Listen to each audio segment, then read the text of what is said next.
2026 के नए income tax और बैंकिंग नियमों के अनुसार एफडी फिक्स्ड डिपॉजिट पर मिलने वाले नोटिस को लेकर कुछ बहुत ही महत्वपूर्ण बदलाव हुए हैं।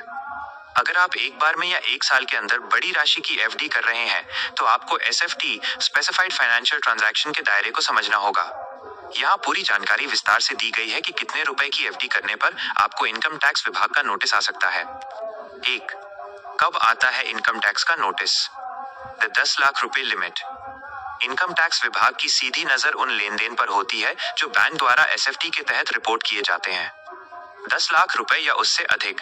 यदि आप एक वित्तीय वर्ष फाइनेंशियल ईयर में एक या एक से अधिक बैंकों में कुल मिलाकर 10 लाख रुपए या उससे अधिक की नई एफडी कराते हैं तो बैंक इसकी जानकारी सीधे इनकम टैक्स विभाग को देता है। ध्यान दें, यह नियम पुरानी एफडी के रिन्यूअल पर लागू नहीं होता है।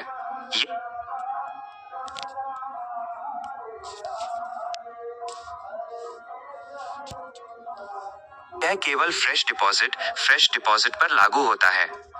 2.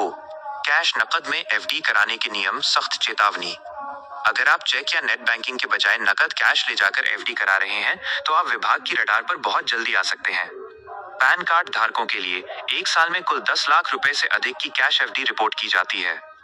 बिना पैन कार्ड वालों के लिए, यदि आपके पास पैन नहीं है तो ये सीमा घटकर केवल 5 लाख रुपए रह जाती है।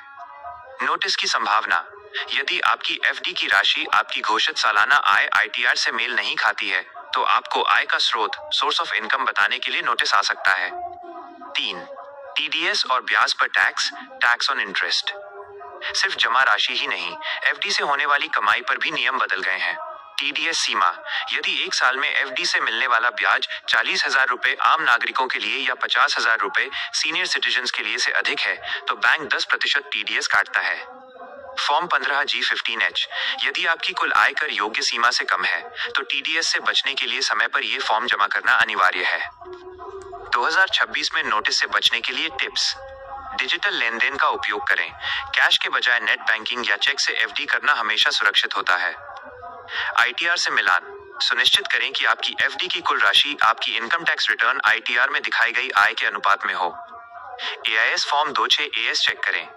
समय समय पर अपने एनुअल इन्फॉर्मेशन स्टेटमेंट एआईएस को चेक करते रहें कि बैंक ने आपकी कितनी एफडी रिपोर्ट की है। प्रो टिप, अगर आप अपने परिवार के अलग अलग सदस्यों जैसे पत्नी या बच्चों के नाम पर एफडी स्प्लिट करते हैं तो भी आय के स्रोत का प्रमाण आपके पास होना चाहिए, क्योंकि इनकम टैक्स विभाग क्लबिंग ऑफ इनकम नियमों के तहत इसे ट्रैक कर सकता है।